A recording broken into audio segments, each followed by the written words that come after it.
Bianca. Yes. Can I start off with your first and last name? Sure, it's Bianca Matison. Thank you. And can you tell me where you're from? I'm from Kingston, Jamaica. Kingston, Jamaica. Tell me a little bit about your life in Kingston, Jamaica. Life was good in Jamaica. Had my family around me.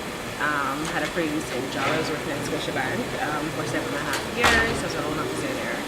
And yeah, I wouldn't say that there was anything really bad about it. I think my biggest concerns when I was living there was just safety, as a single woman living alone. I always kind of felt nervous every time I was going home at night, that I would say was my biggest challenge, but life is pretty good. In terms of the workplace environment there, is politics and stuff like that, did you find that it was challenging to find a decent job with a good salary income? For many people it is. For me it wasn't, because I started working at the bank fresh out of high school. Some people just say I got a lucky break, and they took a chance on me because I never worked before, and they took me on a contract, and then within 2 months they had put me on staff, and I just continued to grow from the position. Every year I tried something new, and it was a pretty decent salary, so I wouldn't say that I had a lot of financial issues. Tell me a little bit about the job that you got when you initially came to Toronto.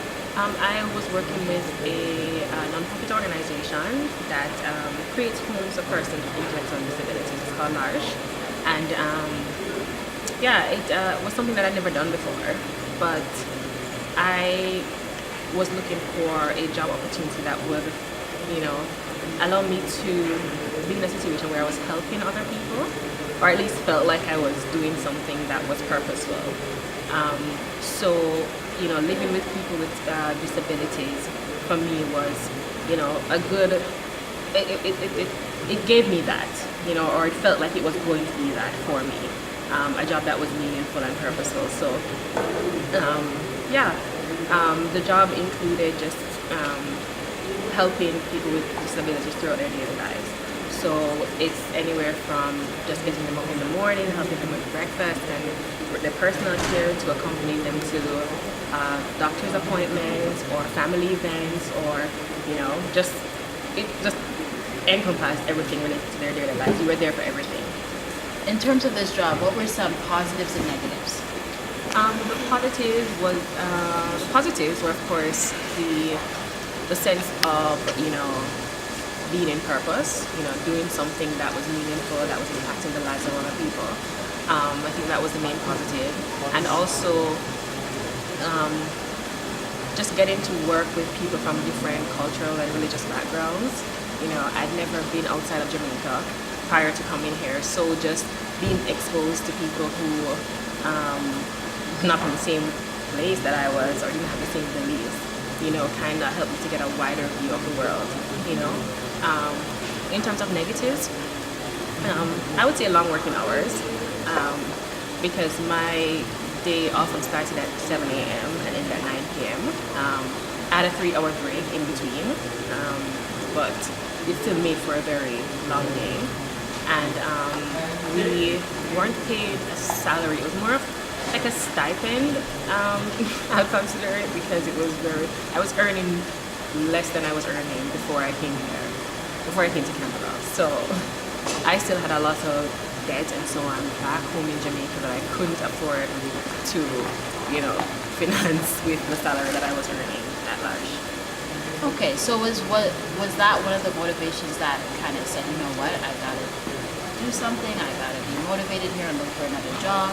Was that one of the reasons that kind of let's say, motivated you to move forward? I would say I came here already motivated.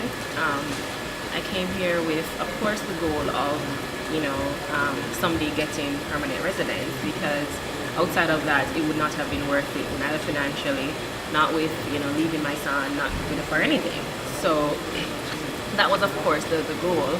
But then going in and kind of seeing how long, how the hours were, the salary and so on, it pushed me even more that, it wasn't going to work as a long-term situation for me.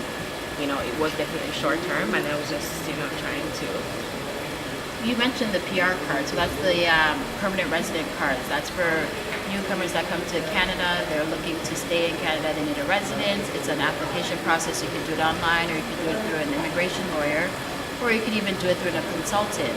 Did you find any major challenges? Just like getting to that paperwork done, like going through the application process. Like any hurdles that you're like, I'm ready to quit, but you're just like, I know I need to do this. Well, applying for PR is always a difficult process because there's so much paperwork involved. The process changes so often in Canada. So when I just got the job and at large, and I decided to leave Jamaica, the process was one, and then 6 months after I came, it was a whole new process, which made me no longer qualified to apply.